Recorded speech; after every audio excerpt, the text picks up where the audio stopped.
What do you think of it? I mean, a really stunning interview from Prince Harry there. You're right in saying that he was clearly very, very emotional whilst giving it. And, it really gives us an insight into the state of his relationship with King Charles III. The fact that they are not on speaking terms at all, the fact that he feels that the king could have sorted out the security situation but won't do it.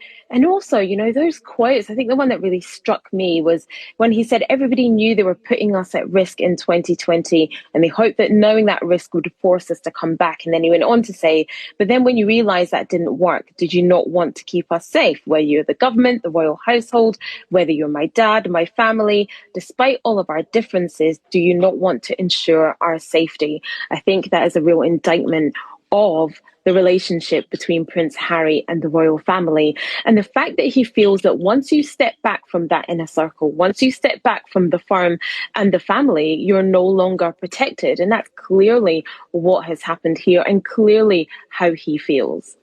Yeah, that's clearly what has happened. Is that any surprise? He left, he moved to America with his family. He's no longer a frontline royal, but he still seems very angry about the fact.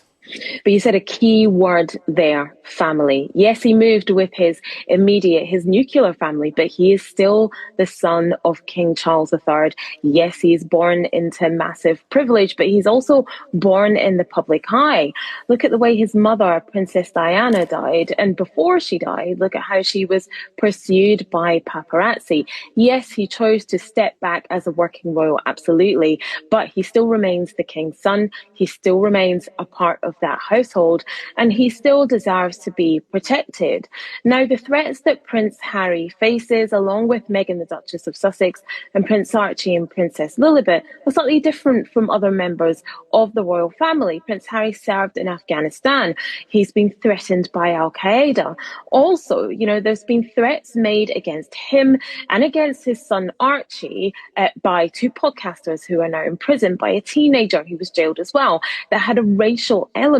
And that needs to be taken into consideration also when we were talking about Prince Harry's security when he is in the United Kingdom. So yes, he did choose to step back as a working royal, absolutely, but he remains part of the royal family and he is still the son of the king.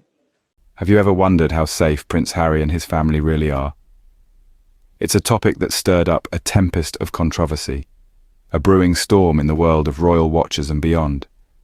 We're talking about a family who, regardless of their status or the choices they've made, are facing very real threats.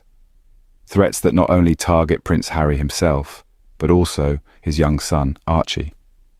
In a world where every situation, every word, every action is scrutinized and twisted, the blame seems to always find its way back to Harry. Yet this isn't a tale spun out of thin air. It's an emotionally raw and deeply unjust reality. The fundamental right to safety, a right that should be indisputable, is undermined, questioned, and even denied. But amidst the controversy, a voice of reason emerges. Afua Hagan, an outspoken supporter of Prince Harry, refuses to stay silent. She has been a beacon in the storm, a voice for the voiceless, and a staunch defender of Prince Harry and his family. With a fiery spirit and a heart full of conviction, she has taken a stand against those who would undermine the security and well-being of Harry and his family. Afua Hagan is not one to mince words. She has boldly and unapologetically called out the royalists and trolls who twist every situation to blame Prince Harry.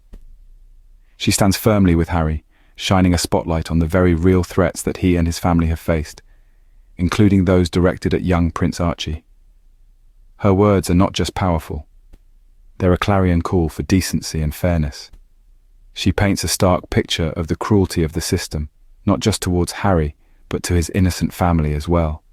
This is not hyperbole, but a raw and deeply unjust reality. Afua's words ring out clear and uncompromising.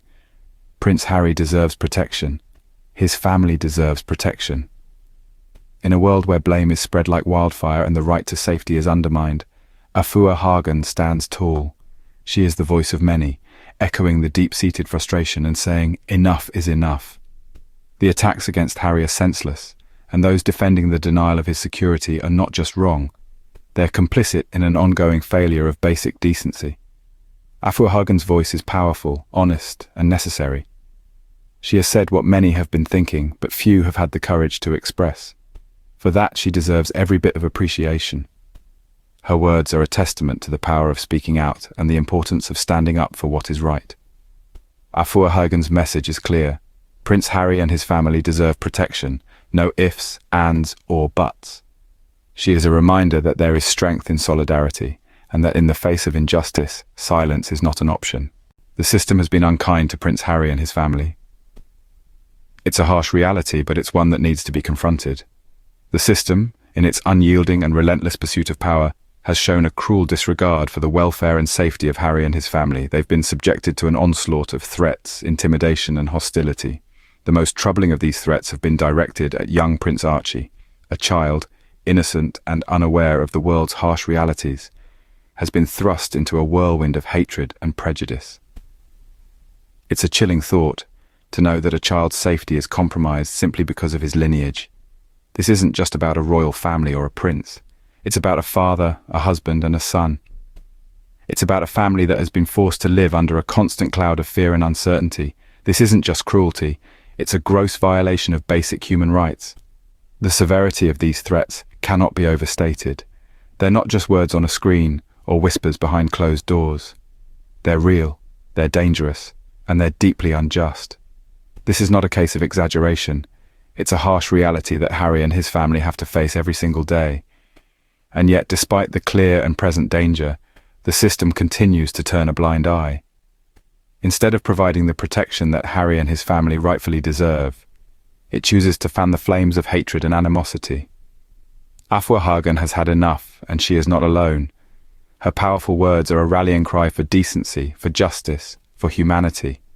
She's not just speaking for herself, she's speaking for all those who believe in fairness, who believe in the right to safety, who believe in the basic dignity of every individual.